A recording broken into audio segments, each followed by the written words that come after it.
ওপার বাংলার জনপ্রিয় অভিনেতা দেব সময়ের সঙ্গে সঙ্গে নিজেকে বারবার নতুনভাবে উপস্থাপন করে দর্শকদের মন জয় করে চলেছেন।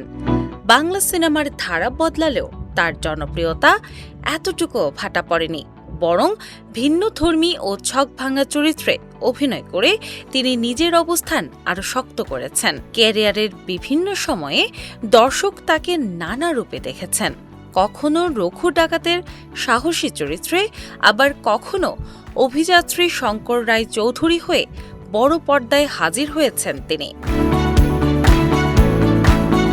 প্রতিবারই নতুন চরিত্রে নিজেকে ভেঙে গড়ে দর্শকদের চমকে দিতে পছন্দ করেন এই অভিনেতা। বর্তমানে নিজের বহুল আলোচিত সিনেমা দেশুল ৭-এর শুটিং ও প্রস্তুতি নিয়ে ব্যস্ত সময় পার করছেন দেব। সিনেমাটির বিভিন্ন লোকেশন ঘুরে দেখা এবং নির্মাণ সংক্রান্ত কাজের মধ্যেই হঠাৎ নতুন এক লুকের সামনে এলেন তিনি।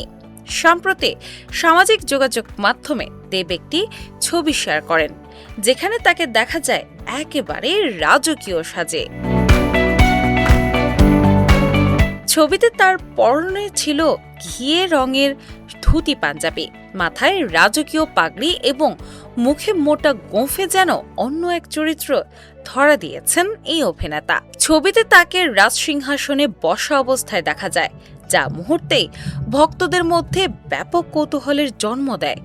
ছবিটির ক্যাপশনেও রহস্যের ইঙ্গিত রেখে দেব বলেন, একদম নতুন অবতারে দেখা হবে ২৫ মে। এই পোস্ট প্রকাশ্যে আসার পর থেকেই সামাজিক মাধ্যমে শুরু হয়েছে নানা আলোচনা ও জল্পনা।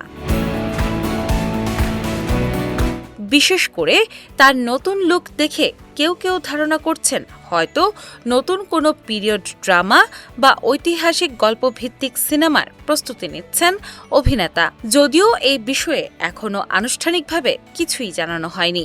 এদিকে দেশুল ৭ সিনেমাকে ঘিরেও দর্শকদের আগ্রহ তুঙ্গে রয়েছে। এর মাঝেই দেবের এই রহস্যময় উপস্থিতি ভক্তদের কৌতূহল আরও বাড়িয়ে দিয়েছে। সব মিলিয়ে এখন সিনেমা প্রেমীদের নজর ২৫ মের দিকে। সেদিন দেব ঠিক কি ঘোষণা দেন বা কোন নতুন অবতারে দর্শকদের সামনে আসেন, সেটি এখন আলোচনার মূল কেন্দ্রবিন্দু হয়ে উঠেছে। ডেস্ক রিপোর্ট, বাংলা বাজার পত্রিকা।